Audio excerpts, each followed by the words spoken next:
Welcome, my friends. Welcome to this live Tuesday edition. Already the first day of June 2010. Almost halfway into 2010. It is amazing. Obviously, we're going to be talking a lot about the Israeli commando takeover of at least 7 ships in the Mediterranean international waters yesterday. And I'm going to look at this from every different angle and from different perspectives. I saw press reports out from Israel saying that there were heavily armed men shooting at them. The evidence is pointing towards that being a lie. But then some of the A groups were on record saying that they didn't fight in any way, and I even saw videos posted by Al Jazeera and Press TV stating that. Then you'd watch the video, you could clearly see people beating Israeli commandos over the head with lead pipes, what appears to be steel or lead heavy pipes. The issue is, though, is the raid illegal under international law? If Israel could prove that there were weapons on board, then any government can run blockades if they are given authorization by their own government to do so. The question is, how will that stand up in the international community? But nevertheless, images of commandos and attack boats, patrol boats, bullhorning and firing flashbangs and tear gas and what appears to be machine gun fire onto the ships before the people fight back with lead pipes. The media is going to call the commandos heroes. They're going to call people fighting commandos with machine guns cowards. Just like if the government of Israel or the U.S. nukes Iran, if Iran fires back at those B-1 bombers or on the B-2 bombers with a slingshot, with a spitball thrower. In fact, if Iran so much as cussed at the nuclear fireball coming at them, there will be screaming and yelling, and the media will be pulling its hair out, saying we have never seen such an evil. If the Iranians take shelter in bunkers as nukes are dropped on them, that will be called an act of terrorism. If they come and stand in the city squares and worship the hydrogen bombs as they detonate 1,000 feet above them in an airburst, that will be called terror. If they take their shirts off so the fireball can kill them better, that will be called an act of psychopathic demon terrorism. You have to understand how this works. Those lead pipes are now nuclear weapons on board those cruise ships. People with pipes basically have the equivalent of the sword of Damocles. A lead pipe is now the most powerful thing in the universe. It's more powerful than a black hole. It's more powerful than a supernova. It's more powerful than the Big Bang. Nothing is more powerful than a pipe. You understand that? And nothing is more satanic and evil, and nothing is more destructive. Okay, now I'm really going off the deep end with sarcasm today, my friends.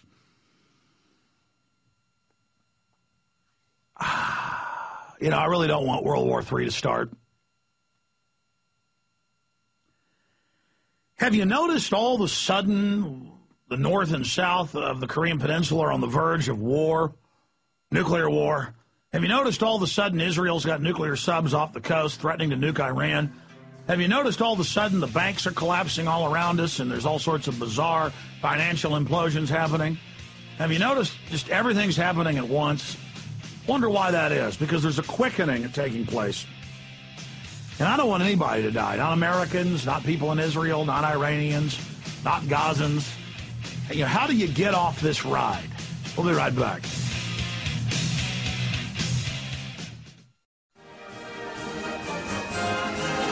June 1st, 2010. Thank you for joining us. Mike Rivero comes on once a month, and he, of course, is someone who follows the whole Palestinian/Gaza situation very, very closely, so it should be interesting to get his take on the attack on the flotilla yesterday, and there's no doubt it is a military attack. I've watched Sky News footage from Press TV. I've watched Al Jazeera footage. I've watched the internet feeds that were recorded live and transmitted over cell phone off of the ships via Skype video. And the Israelis pull up in their gunboats, and they, bare minimum, begin firing tear gas rounds and flashbang grenades, which can really hurt you. In fact, they can give you third-degree burns over your entire body. They have killed people a few times, but normally it's a child.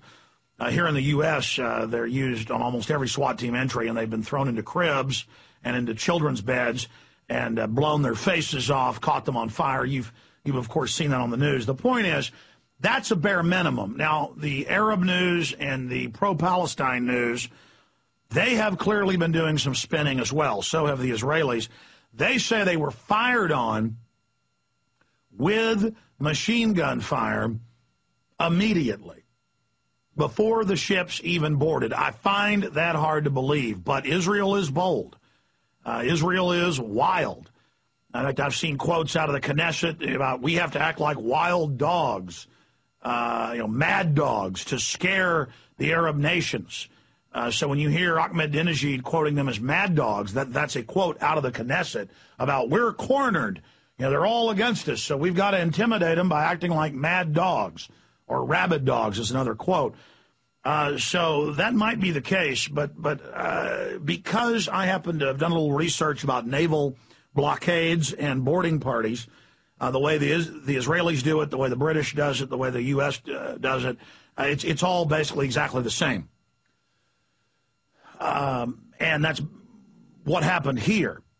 But we're going to go over every angle of this and the geopolitical shockwaves that have been caused by it.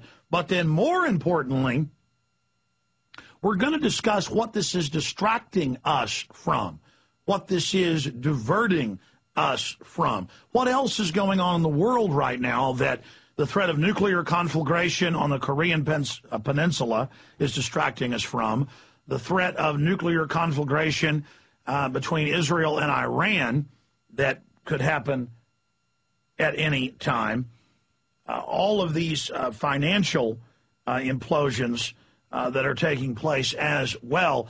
What does all of this serve as a distraction for? Well, they all serve as distractions for each other. That's what they serve as. I mean, here's just some of the insane headlines. Israel stations nuclear missile subs off Iran. Times of London. Here's a AP article. Syria conducted nuclear experiments, IAEA document.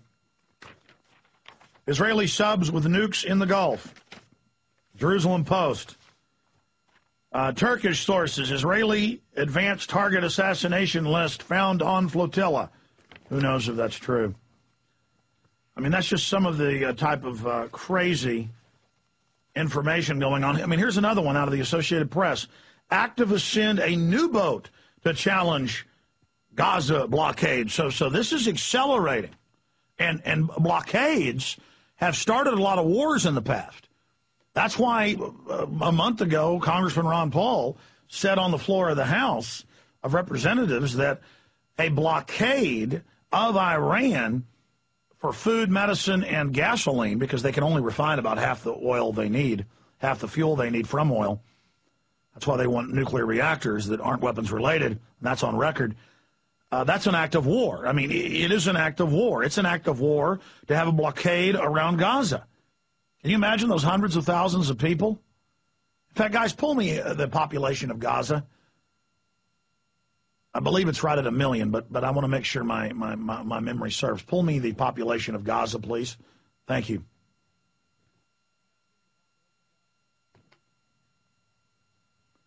So, all of that is happening, and I want to go over all the developments here in a moment. 1.5 million. Imagine 1.5 million people huddled in a caveman-level existence with no industry, no jobs, and almost no food, and they can't get food. And for a few hours today, Egypt opened their border, and tens of thousands were there waiting and streamed across. I mean, the people want out. No one will let them out. The Arab countries are using them as a political set piece against Israel. Israel wants that land. And, I mean, those Arabs have been there for hundreds of years, folks. But don't worry, they want to leave. They can't leave. And, yeah, there are militants that are engaging in a guerrilla war against Israel. And Israel goes in there with high-tech tanks and white phosphorus and jet aircraft and blew the daylights out of Gaza 18 months ago.